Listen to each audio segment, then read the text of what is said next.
কানপুরের green park যেন নীল জলরাশি। দ্বিতীয় টেস্টের প্রথম দিনে মেঘ বৃষ্টির খেলা। মাঠের ক্রিকেটে বলার মতো তেমন কিছুই নেই, তবে মাঠের বাইরের একটা ঘটনা খুব চাউর হয়ে গেছে।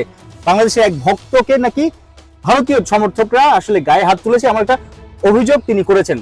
কতটা সত্য বা ঘটনাটা আসলে কি নাইয়ান? এরকম একটা অভিযোগ উঠেছে। এই অভিযোগের খবরটাই আসলে রীতিমতো সোশ্যাল মিডিয়ায় ভাইরাল হয়ে গেছে। সেটা ভারতে এবং বাংলাদেশে দুই জায়গাতেই অনেক বেশি আলোচনা হচ্ছিল। যখন খেলা চলছিল ওই সময়টায় ঠিক এই মূল ভেন্যুর বাইরে কমপ্লেক্সে গিয়ে তাকে নিয়ে একটা উত্তেজনা তৈরি হয়েছিল এবং যেই ঘটনাটা ঘটেছে, আমরা যেই গ্যালারিতে দাঁড়িয়েছে এই মুহূর্তে ঠিক এই গ্যালারিতেই ঘটেছিল।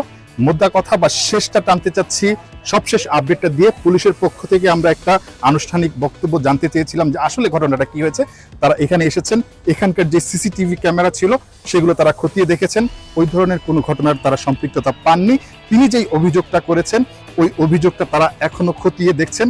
যেহেতু সিসিটিভি ক্যামেরায় কিছু পাননি, এরপরে আসলে অন্য কোনো কিছু হয়েছে কিনা সেটা তারা দেখবেন। পরবর্তীতে তিনি যেহেতু অসুস্থ ফিল করেছেন, তার ডিহাইড্রেশন, এই কথাটা তারা হসপিটাল থেকে বা তাকে হসপিটালে নেওয়ার পর জানতে পেরেছেন। মোটামুটি সবশেষ আপডেটটা হচ্ছে এটা। যে খবরগুলো তার গায়ে যে কেউ হাত তুলেছে সেটাও আসলে কেউ দেখেনি বা কোনো ওই ধরনের কোনো প্রমাণ তার গায়ে চিহ্নও নেই। আমরা একটু মাঠের ক্রিকেটে নাহিয়ান ফিরি। প্রথম টেস্টে বাংলাদেশ বড় ব্যবধানে হেরেছে চেন্নাইতে। কানপুরে টসটা আসলে জেতাটা খুব গুরুত্বপূর্ণ হয়তো ছিল, কারণ রোহিত শর্মা এই ওভারকাস্ট কন্ডিশনে এরকম পিচে তো বোলাররা ভালো করে, পেস বোলাররা। তবে বাংলাদেশের ক্যাপ্টেন কিন্তু টসের সময় বলেছেন যে তিনি টস জিতলে ব্যাটিংয়ে নিতেন। ব্যাটিংটা কিন্তু খুব একটা খারাপ হয়নি। প্রথম দিকে আসলে নতুন বলটা ভালোভাবেই ট্যাকেল দিয়েছে জাকির হাসান এবং সাদমান ইসলাম। এরপর আমরা দেখলাম শান্ত রান পেয়েছে টুকটা, কিন্তু ইনিংসগুলো বড় হচ্ছে না। ওভারঅল কি মনে হয়েছে? প্রথম দিনে খেলা শেষে বাংলাদেশ 100-র উপরে রান করেছে 3 উইকেটে। সাদমান খুব দারুণ স্টার্ট করেছিল, আর জাকির হাসান 24 বল খেলে কোনো রান করতে পারেননি, কিন্তু ওই যে নতুন বলের পলিশটা ওটা অনেকটা নষ্ট করে দিয়ে গেছেন, যদিও রান করতে পারেননি। বাট সাদমানের কাছ থেকে আরেকটু বড় ইনিংস আশা করছিলাম। মানে আনলাকিলি বলতে হবে, আসলে তিনি আউট হয়ে গেছেন শেষ পর্যন্ত।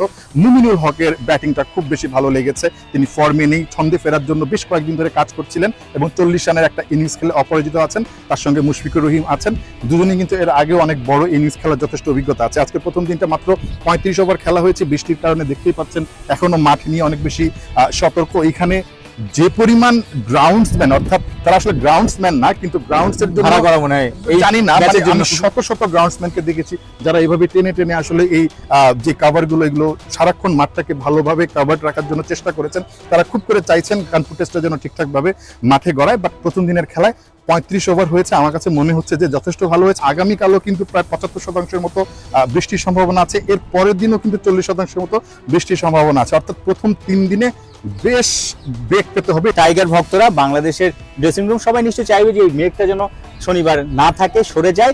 সাকিব আল হাসান যে অ্যাওয়েতে শেষ ম্যাচ খেলতে যাচ্ছে, শেষ টেস্ট ম্যাচ, তো তার ব্যাটিংটা দেখার অপেক্ষায় নিশ্চয়ই সবাই আছে এবং তিনিও নিশ্চয়ই চাইবেন যে শেষটা রাঙাতে, বাংলাদেশ দলের হয়ে দারুণ কন্ট্রিবিউট করতে। ওই যে বলছিলাম আসলে যে একজনের বিদায় কিন্তু অনেক সময় পুরো দলকে তাঁতিয়ে দেয়। সাকিব আল হাসান কি সেটা তার টিমমেট যারা আছেন তারা সবাই জানেন। সাকিব আল হাসানের এই বিদায়টাকে স্পেশাল করার জন্য তারা হয়তোবা এই টেস্টটাকে কোনো না কোনোভাবে স্পেশাল করার চেষ্টা করবেন, সেটাই প্রত্যাশা। বাংলাদেশ প্রথম ইনিংসে ভালো একটা স্কোর দাঁড় করাবে, যাতে করে পরবর্তী দিনগুলোতে ভারত চাপে থাকে কিংবা ভারত আসলে স্বস্তি নিয়ে ব্যাটিং করতে না পারে। সাইফুল রূপক, 71, কানপুর, ভারত।